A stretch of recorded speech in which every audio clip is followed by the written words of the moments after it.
আফগানিস্তানের কাছে one day series হারের পর প্রথম দুই ম্যাচ হেরেই সিরিজ হার নিশ্চিত হওয়ার পর বাংলাদেশ ক্রিকেটটা যেন একেবারে ভেতর থেকে কেঁপে উঠেছে। একটা সময়, সেই সময়টা বেশি আগে নয়, ধরুন 1 বছর আগে, 2 বছর আগেও, যেটা আমাদের কাছে ছিল অবিশ্বাস্য, যেটা আমাদের কাছে ছিল অকল্পনীয়, যেটা আমাদের কাছে ছিল অচিন্তনীয়, হঠাৎ করে সেটা এখন বিশ্বাস অবিশ্বাসের সীমারেখা ছাড়িয়ে, কল্পনার সীমানা পেরিয়ে আমাদের দুঃস্বপ্নের চিন্তায় জেকে বসছে প্রবলভাবে। বাংলাদেশ কি 2027 বিশ্বকাপে খেলতে পারবে না? ডিরেক্ট কোয়ালিফিকেশনটা কি আমরা করতে পারবো না? সেটা না পারি, আদৌ কি আমরা বিশ্বকাপ খেলতে পারবো কিনা? যেই দলটা সর্বশেষ 4টা ওয়ানডে সিরিজ টানা হেরেছে, যেই দলটা সর্বশেষ 11টা ওয়ানডে ম্যাচের মধ্যে 10টা হেরেছে, তার উপরে বিশ্বাস রাখাটা আসলে কঠিন। সেই দলের উপরে আস্থা রাখাটা ভীষণ রকম কঠিন। বাংলাদেশ তাই এখন বরং সমর্থকরা বিভিন্ন যে আইসিসির অ্যাসোসিয়েট কান্ট্রিগুলো রয়েছে, সহযোগী দেশ রয়েছে, সোকল ছোট দেশ রয়েছে, সেই দেশগুলোর রেজাল্টের দিকে আমরা মনোযোগ দিচ্ছি।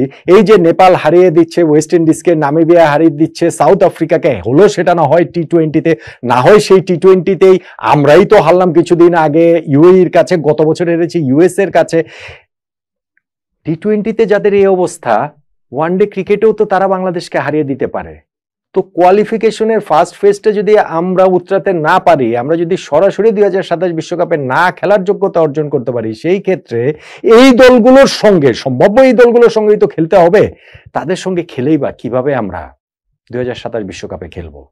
1999 সালে প্রথমবারের মতো ওয়ানডে বিশ্বকাপে বাংলাদেশ অংশ নিয়েছে 1997 আইসিসি ট্রফি জয়ের মাধ্যমে। এর পরের যতগুলো বিশ্বকাপ হয়েছে, 2003, 2007, 2011, 2015, 2019, 2023, কোনো বিশ্বকাপে বাংলাদেশের অংশগ্রহণ এতটা অনিশ্চয়তার মধ্যে ছিল না।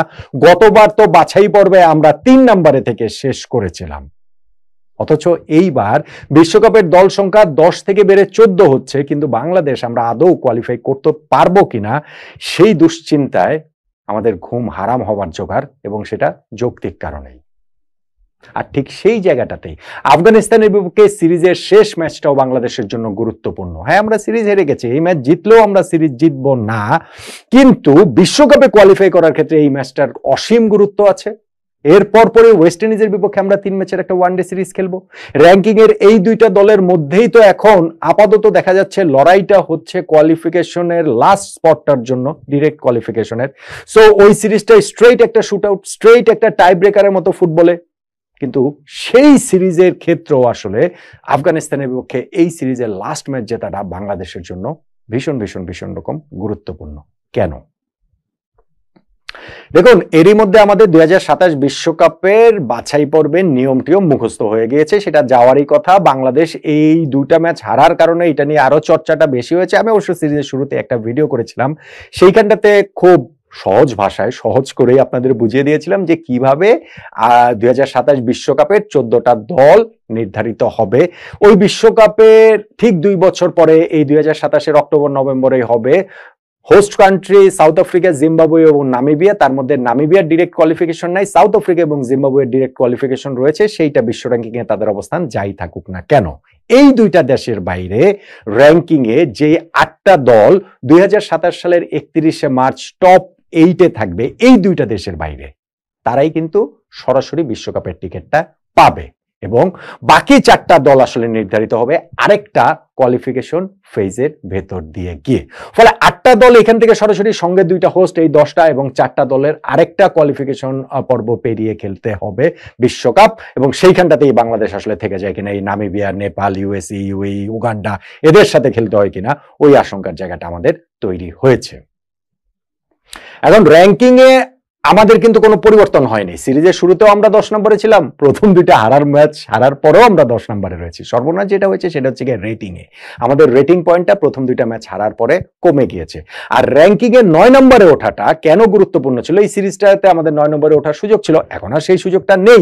9 নম্বরে ওঠা গুরুত্বপূর্ণ কেন? কেননা র্যাঙ্কিং এ তো এই মুহূর্তে সাউথ আফ্রিকা 6 নম্বরে রয়েছে, জিম্বাবুয়ে 11 নম্বরে রয়েছে। জিম্বাবুয়ের এইখানটাতে ঢুকে পড়া, টপ 8 এর মধ্যে ঢুকে পড়ার কোনো চান্স নেই। ঠিক তেমনি ভাবে সাউথ আফ্রিকারও টপ 8 এর বাইরে চলে যাওয়ার কোনো চান্স সেই অর্থে নেই 2027 সালের 31শে মার্চ। ফলে সাউথ আফ্রিকা প্লাস 8টা দেশ, অর্থাৎ র্যাঙ্কিং এর প্রথম 9টা দেশই 2027 সালের 31শে মার্চে যারা থাকবে তারাই বিশ্বকাপে সরাসরি খেলার যোগ্যতা অর্জন করবে। বাংলাদেশের জন্য তাই ওই 9 নম্বরে অন্ততপক্ষে থাকাটা একটা বেয়ার মিনিমাম, একটা খুবই ন্যূনতম টার্গেট আসলে হওয়া উচিত।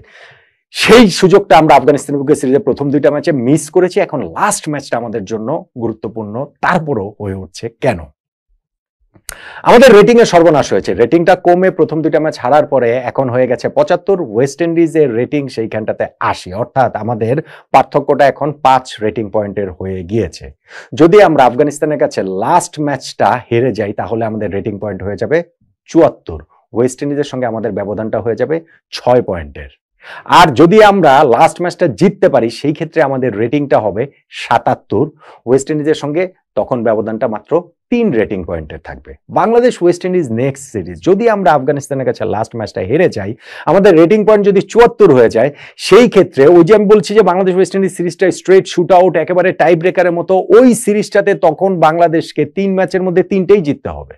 আমাদের ওয়েস্ট ইন্ডিজকে হোয়াইট ওয়াশ করতে হবে, বাংলা ওয়াশ করতে হবে, যদি আমরা র্যাঙ্কিং এর 9 নম্বরে উঠতে চাই।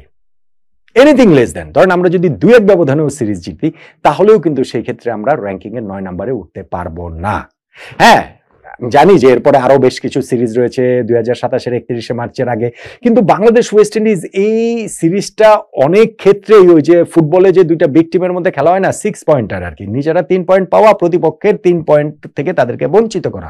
সো বাংলাদেশ ওয়েস্ট ইন্ডিজ সিরিজটা ওই দিক থেকে আমাদের জন্য যেমন ওয়েস্ট ইন্ডিজের জন্য ঠিক তেমনিভাবে ভীষণ ভীষণ রকম গুরুত্বপূর্ণ। কিন্তু সেই সিরিজটাতে যদি আমরা এই আফগানিস্তানের বিপক্ষে লাস্ট ম্যাচটাতে হেরেও ঢুকি তাহলে আমাদের রেটিং পয়েন্ট 74 হয়ে যাবে এবং আমাদের তখন ওয়েস্ট ইন্ডিজকে ওই 3 ম্যাচের 3টাতেই হারাতে হবে যদি র্যাঙ্কিং এ আমরা তাদেরকে টপকে 9 নম্বরে উঠতে চাই। এখন ভাই, যেই দলটা সর্বশেষ 4টা ওয়ানডে সিরিজ হেরেছে, এই সিরিজে যদি আমরা 3 ম্যাচের মধ্যে 3টাই হারি, সেই ক্ষেত্রে গিয়ে দেখা যাবে যে 2023 ওয়ানডে বিশ্বকাপের পর থেকে 20টা ওয়ানডের মধ্যে আমরা 15টাতেই হারবো।